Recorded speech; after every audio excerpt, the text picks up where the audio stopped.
Olá, querido ouvinte. Seja muito bem-vindo ao Minuto Escola Sabatina. Hoje é 19 de novembro, terça-feira. Neste trimestre, nosso foco será o estudo de temas do Evangelho de João, uma obra-prima, escrita com a orientação do Espírito Santo. Nosso verso para memorizar está em João, capítulo 5, versículo 36, onde lemos: Eu tenho um testemunho maior que o de João. A própria obra que o Pai me deu para concluir e que estou realizando, testemunha que o Pai me enviou. O tema em destaque para o nosso estudo de hoje é Profecias do Antigo Testamento sobre Jesus, parte 1. Agora, antes de começarmos o estudo de hoje, vamos nos entregar nas mãos de Deus em oração. Convido você a fechar os olhos e orar comigo. Amado Jesus, nosso Salvador e Redentor, nós te louvamos porque toda a tua vida, morte e ressurreição são o cumprimento perfeito das promessas feitas nas Escrituras. Obrigado por nos revelar, através dos profetas do Antigo Testamento, a grandiosidade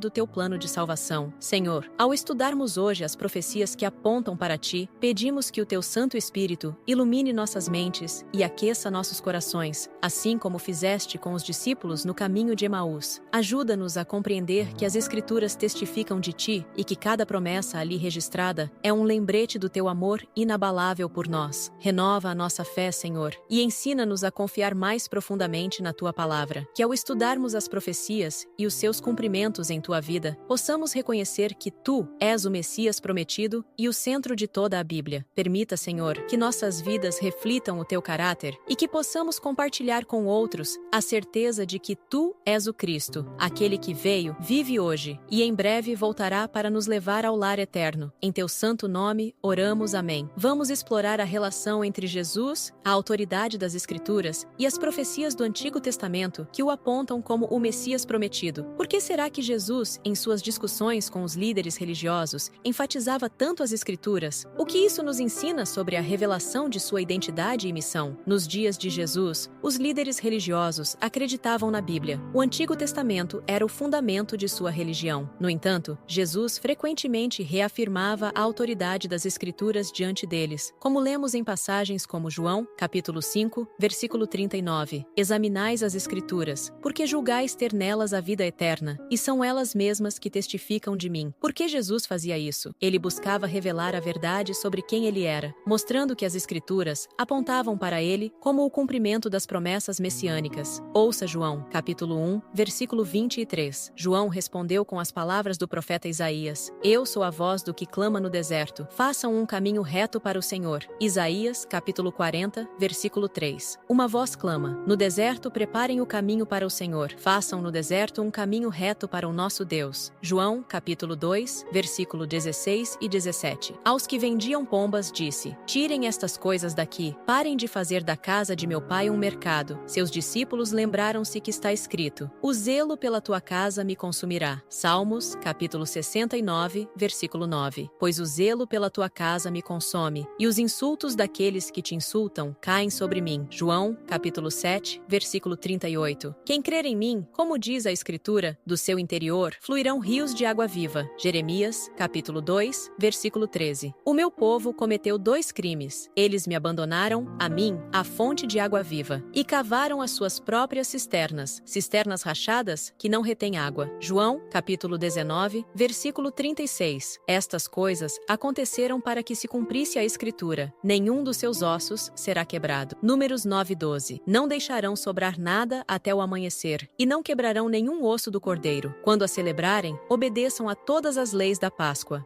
O evangelista João enfatiza que as palavras e ações de Jesus cumpriam diretamente as profecias do Antigo Testamento. Por exemplo, em João, capítulo 2, versículo 22, lemos: Quando, pois, Jesus ressuscitou dentre os mortos, os discípulos dele se lembraram que ele tinha dito isso e creram na Escritura e na palavra de Jesus. Só depois da ressurreição, os discípulos entenderam plenamente que tudo o que Jesus fazia estava em harmonia com o que os profetas haviam escrito. Outros escritores do do Novo Testamento, Pedro, Paulo, Mateus, Marcos e Lucas, também reforçam essa ideia. Passagens como Isaías 53, que descrevem o sofrimento do servo de Deus, e Salmos 22, que apresenta detalhes da crucificação, encontram em Jesus seu pleno cumprimento. A vida, morte, ressurreição e ascensão de Jesus são evidências de que ele é o Messias prometido. Contudo, muitos líderes religiosos da época recusaram-se a aceitar essa verdade. Seus corações estavam endurecidos e eles resistiam à atuação de Deus, preferindo suas próprias interpretações e tradições humanas. Mesmo assim, Jesus persistiu em apontar para as Escrituras, mostrando que elas testificavam de sua missão redentora. Hoje, refletiremos sobre a missão de João Batista, um dos maiores profetas da Bíblia, sob a luz do Espírito de profecia. Usaremos como base o texto encontrado em Mensagens Escolhidas, volume 2, páginas 123 e 124, no qual Ellen White descreve o chamado divino de João e sua preparação para abrir o caminho para o ministério de Cristo. Vamos explorar como Deus usou João Batista como um mensageiro resoluto, cheio do espírito de Elias, para advertir Israel e preparar o coração das pessoas para o Salvador. Desde o anúncio de seu nascimento, João Batista foi chamado para uma missão única. Como descrito em Lucas, capítulo 1, versículo 17, está escrito: "Irá adiante do Senhor no espírito e poder de Elias, para converter o coração dos pais aos filhos, converter os desobedientes à prudência dos justos e habilitar para o Senhor um povo preparado." João foi escolhido para ser a trombeta de Deus, ressoando verdades que confrontavam diretamente o pecado e a rebelião. Ellen White destaca que João não teve uma educação formal nas escolas dos homens. Sua formação foi nas lições da natureza e no treinamento direto de Deus. Ele precisava ser um mensageiro ousado, como os profetas do Antigo Testamento, capaz de chamar uma nação desviada de volta ao arrependimento. Sua mensagem central era clara, onde lemos: "Anuncie ao meu povo a sua transgressão e à casa de Jacó os seus pecados." Isaías, capítulo 58, versículo 1. João enfrentou uma sociedade religiosa acomodada, presa a formalismos vazios. Sua pregação confrontava a hipocrisia, chamando as pessoas a abandonarem seus caminhos tortuosos e a buscarem uma transformação genuína. Ele foi um precursor que apontava para Cristo como o Cordeiro de Deus que tira o pecado do mundo. A vida e a missão de João Batista nos ensinam que Deus sempre prepara um mensageiro para proclamar a verdade em tempos de crise espiritual. Ellen White nos lembra que sua coragem e ousadia não vieram de si mesmo, mas do Espírito que o guiava. João Batista foi um canal divino para alertar as pessoas sobre a chegada de Jesus e para preparar seus corações para receberem o Messias. O que podemos aprender disso? Primeiro, a palavra de Deus é a base inquestionável de nossa fé. Assim como Jesus apontava continuamente para as Escrituras, também devemos buscá-las para compreender mais sobre o caráter de Deus e o plano da salvação. Segundo, precisamos permitir que o Espírito Santo abra nossos olhos espirituais, assim como fez com os discípulos, para vermos que todas as promessas se cumprem em Cristo. Querido ouvinte, a autoridade das Escrituras não está apenas em suas palavras, mas no testemunho vivo de Jesus, o Verbo que se fez carne. Que possamos estudar a Bíblia com corações abertos e mentes dispostas a reconhecer que toda a história da redenção converge na vida, morte e ressurreição de Cristo. Hoje, o chamado permanece o mesmo para nós. Precisamos ser uma voz de advertência e esperança no mundo, preparados para conduzir outros a Cristo. Assim como João foi fiel à sua missão, que também possamos responder ao nosso chamado com coragem e dedicação. Que o Espírito Santo nos ajude a compreender e vivenciar esta mensagem. Amém. Obrigado por estar conosco neste episódio. Que Deus te abençoe. Nos vemos no próximo episódio do Minuto Escola Sabatina. Na próxima lição, vamos explorar o tema Profecias do Antigo Testamento sobre Jesus, parte 2. Se você foi abençoado por essa lição da Escola Sabatina, não esqueça de compartilhar com outras pessoas. Juntos, podemos fazer a diferença e cumprir a missão que Cristo nos confiou: anunciar ao mundo o seu amor incondicional e a promessa de sua breve volta. Até o nosso próximo encontro.